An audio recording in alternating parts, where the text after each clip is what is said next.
Olá, camaradas futuros diplomatas, estamos aqui para a nossa quinta questão, né? Quinta questão corrigida, quinto tema. Eu acho que mais interessante, né, do que fazer a questão é poder abordar alguns temas que muitas vezes, né, os alunos estão com alguma dificuldade, não lembram, e aí a gente usa esse espaço aqui para trabalhar algumas coisas que vocês estão com alguma dificuldade. Por exemplo, a Argentina, quem me deu a ideia foi um aluno chamado Pedro.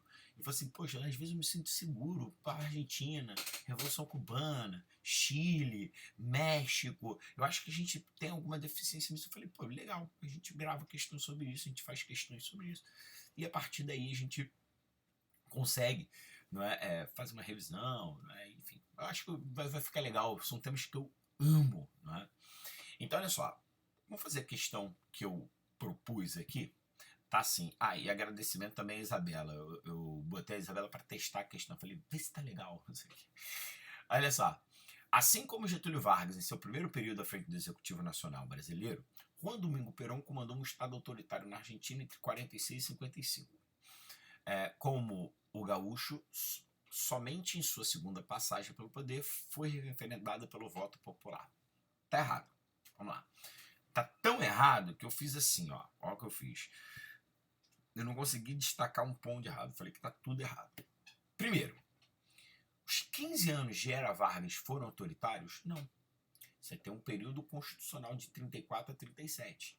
Aí você vai falar o seguinte: ah, mas nesse período aí você teve estado de sítio e estado de guerra. Beleza, a partir do final de 35 até 37. Você tem a centralização de poderes nas mãos do Getúlio, a questão da intentona comunista e tudo mais. Mas durante alguns meses ele viveu uma normalidade democrática, tá? Não foi eleito pelo voto popular. O Vargas vai ser eleito, perde as eleições de 30. Aí você tem um voto indireto, você pode até contestar. Ah, não é voto, não é o povo votando no Vargas, foi a Assembleia Constituinte, beleza, mas é um voto indireto, tá? Do povo. E depois tem um golpe de Estado, beleza. Getúlio Vargas vai ser eleito diretamente pelo voto popular em 50. Okay. Perón foi eleito todas as vezes. Perón foi eleito em 1946. Perón foi eleito em 1951, quando Evita já estava morrendo. Ele foi eleito. E depois ele vai ser eleito em 73, com a Isabelita, né, como vice. Então ele foi eleito todas as vezes. E há muita contestação você falar que o Perón, que estava respeitando a Constituição, né, que foi reformada para se tornar democrática, foi autoritário. Eu tenho muito pé atrás. Você não pode falar isso. Beleza? Agora, vamos fazer uma revisãozinha aqui sobre o peronismo? Olha só, então, aqueles que só querem ver a questão ficam, né? Então eu acho que é legal a gente fazer nesse novo modelo, né? Vocês estão percebendo que eu estou tendo ideias novas. Então, assim, a galera que não quer fazer revisão já para o vídeo. Quem quiser fazer uma revisão sobre a extensão do Perón ao poder, fica comigo. Então vamos lá. O que a gente tem que lembrar é o seguinte: durante a década de 30 na Argentina, então deixa eu pegar aqui, deixa eu falar com vocês. Durante a década de 30, você teve um golpe de Estado, né? Então o Irigoyen foi retirado e você tem militares e oligarquia no poder. Você tem um retorno do poder oligárquico na Argentina na década de 30. E os argentinos chamam esse período de a década infame. Tá? O símbolo maior dessa década infame é um acordo em que a Argentina abre as suas portas para a entrada do capital inglês, que é o chamado Tratado Roca-Russmann. Tá bom?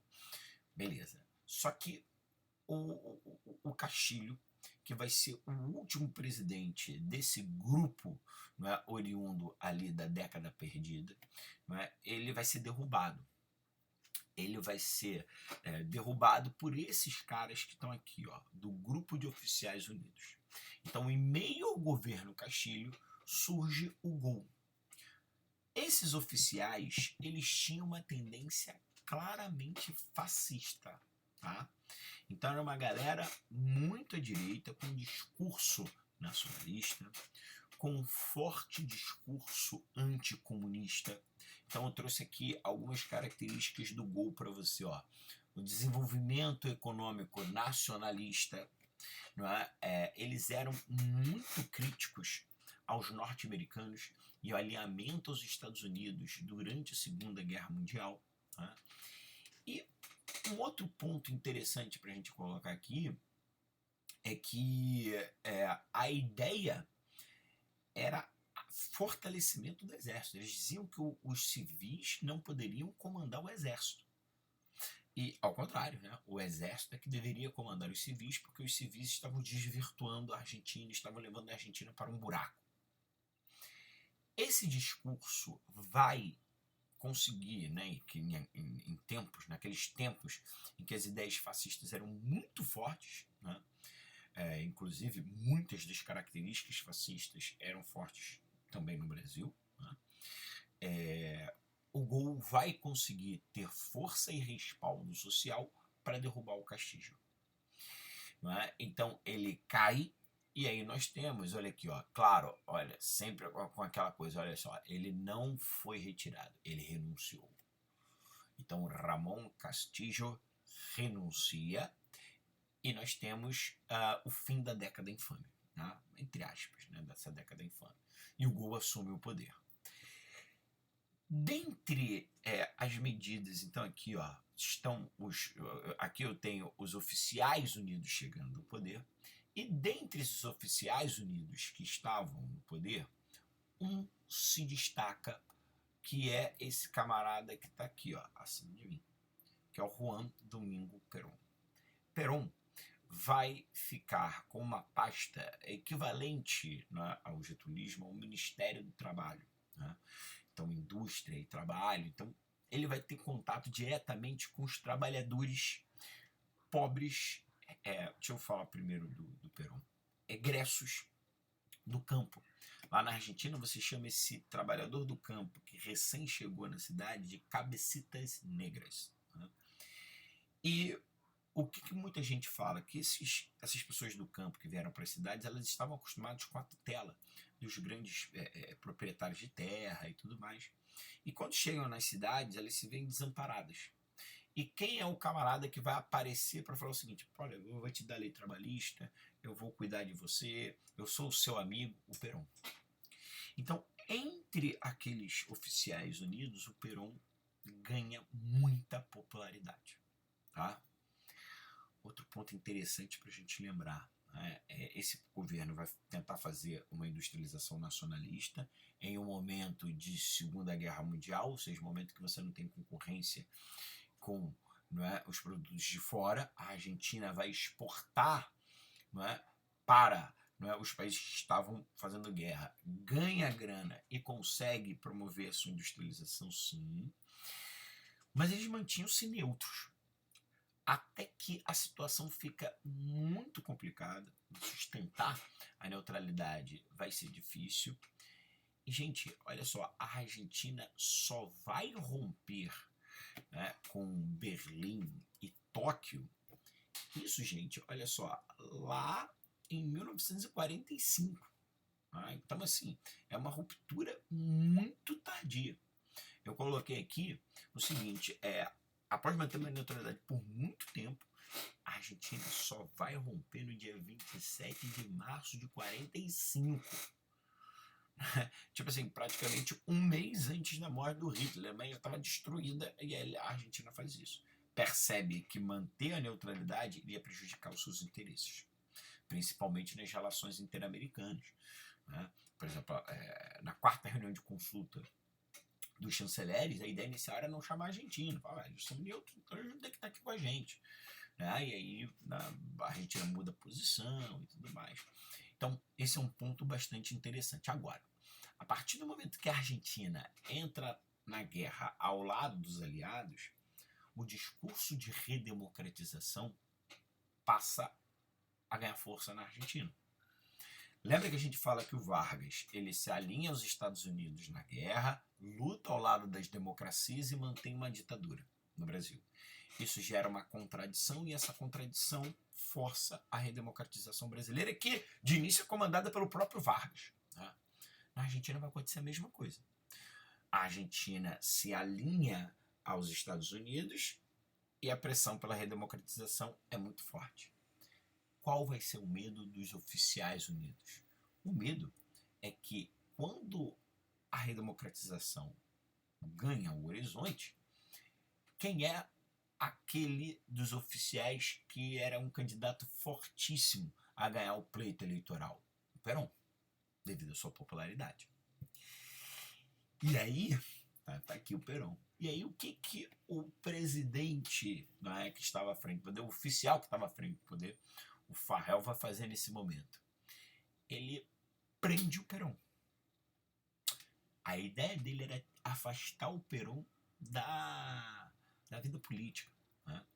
E manda ele lá para a ilha de Martim Garcia. Aqui, ó. Eu botei essa ilha que está ali, né, no meio do Rio da Prata.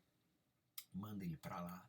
Só que o que esses oficiais antiperonistas não esperavam é que existiria uma forte resistência popular. O povo vai às ruas pedindo a libertação do Perón. Há uma instabilidade social devido à prisão do Perón. Pressionado, o Farrell vai liberar o Perón, o que vai gerar uma aliança maior entre o Perón e o povo. Tem um meme, né, que os argentinos usam muito, né, e só quem é da década de 80, início dos anos 90 vai entender, que é ligado ao De Volta para o Futuro, né? Tá aqui, ó. Marte deve voltar a 45 e evitar que o Farrell prenda o Perón. Que a gente evita que o Perón se torne o Marte entre a população pobre e a gente evita o peronismo, né? Esse é o meme dos liberais na Argentina. Bom, Marte não voltou no tempo, não conseguiu evitar que o Perón fosse eleito, o mito do Perón vai ganhar força, e em 1946 ele, já ao lado da sua segunda esposa, a Eva Duarte, eles vão mergulhar na campanha de 1946.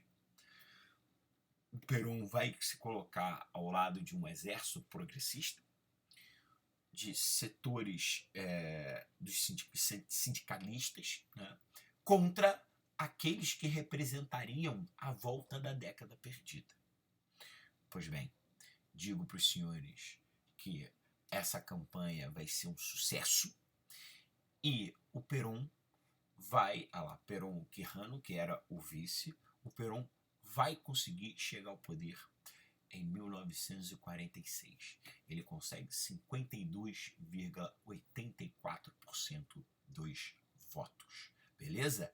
Então, basicamente, eu queria colocar, né, falar desde o gol até a chegada do Perón ao poder, e a partir daí inicia-se o primeiro mandato dos 3 que o Perón vai exercer diante, né, à frente da Argentina, ok?